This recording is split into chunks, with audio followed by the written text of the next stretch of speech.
ભુજથી પ્રયાગરાજ જવા સંઘની એક ગાડી રવાના થઈ વડીલો સાથે યાત્રા કરવા।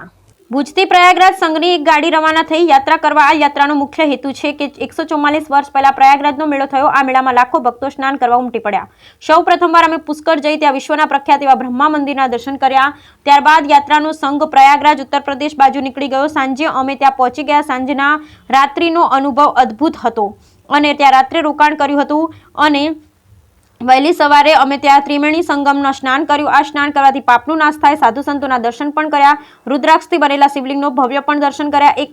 એક મંદિરે જઈ ત્યાં પણ ભગવાનના દર્શન કરવામાં આવ્યા। ત્યારબાદ ગોકુળ અને મથુરામાં બધા જ પવિત્ર સ્થળોના દર્શન કર્યા। 2 તારીખથી 7 તારીખ સુધી આ પ્રોગ્રામનું આયોજન કરવામાં આવ્યું। જે લોકો કહેતા હતા કે ત્યાં બહુ મોટી ભીડ છે, અત્યારે ત્યાં કોઈ ભીડ નથી અને ભગવાનના દર્શન થઈ શકે છે। રહેવા જમવાની બધી વ્યવસ્થા સારી છે। અમારો સંઘ 45 જણાનો હતો। ખરેખર સંઘની સાથે જોઈએ તો મજા આવે એવું લીના ગોસ્વામી મીડિયા સમક્ષ જણાવ્યું, જેની સાથે બધાએ પોતાના અનુભવ જણાવ્યા।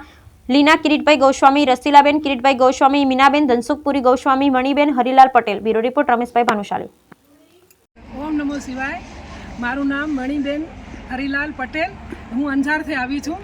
આ મહાકુંભ ચાલુ થયો હતો 1 મહિના પહેલાં મને તો સપના મહાકુંભના જ આવતા હતા, પણ કેટલો ટ્રાય કર્યો પછી મને અહીંયા ભુજ તરફથી મને એક ઓર્ડર આવ્યો ને પછી મેં ત્યાં તરત જ ઝીલી લીધો અને હું આવા તૈયાર થઈ ગઈ ને અમને બહુ મજા આવી નાહવાની। ત્યાં મારું આ 3જું શાહી સ્નાન છે।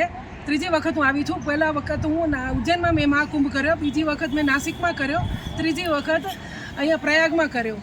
એટલે અહીંયા બહુ ખુશ થઈ ગઈ ને અહીંયા બધા સાથ સહકાર બધા બહુ સારો આપ્યો। બધાએ હાથ પકડીને અમને બધી જગ્યાએ જ્યાં ઊંચાણવાળી જગ્યાથી બધા સાથ સહકાર આપ્યો અને બહુ ખુશ થયા સ્નાન કરીને। ત્યાં પણ એટલી બધા કહે છે, એટલી ગળદી પણ નથી ને મને બીક હતી। જય ભોલેનાથ, હર હર ગંગે। અમે ભુજથી તારીખ 2 ફેબ્રુઆરીના સાંજે 8 વાગે પ્રયાગરાજ માટે સ્પેશિયલી બધા 40 જણા એક સાથે નીકળેલા હતા અને યાત્રા સંઘમાં, જેમાં અમે સૌ પ્રથમ પુષ્કર ગયેલા હતા અને પુષ્કરમાં અમે બ્રહ્માનું મંદિર જે છે, જે વિશ્વમાં એક મુખ્ય બ્રહ્માનું મંદિર છે, ત્યાં અમે લોકોએ ડીપ લીધી, મસ્ત બ્રહ્માના મંદિરના દર્શન કર્યા અને ત્યાંથી રાત્રે જે અમારું ટાર્ગેટ હતું મહાકુંભ, એના માટે નીકળ્યા। મહાકુંભ એટલે અત્યારે બધાને, જે નાના હોય કે મોટા હોય, એના મગજમાં અને આપણે અત્યારે મીડિયામાં પણ જોઈ રહ્યા છીએ મહાકુંભ વિશે બહુ જ ચર્ચા થઈ રહી છે। તો અમે બધા યાત્રાળુ સાથે મળીને મહાકુંભ માટે પ્રયાગરાજ માટે નીકળ્યા।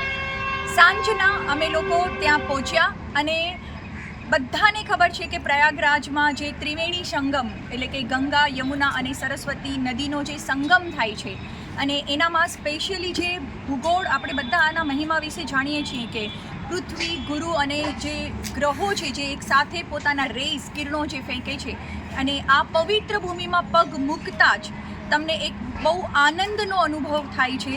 અને અમારી સાથે હું તમને તમારા ચેનલના મીડિયા દ્વારા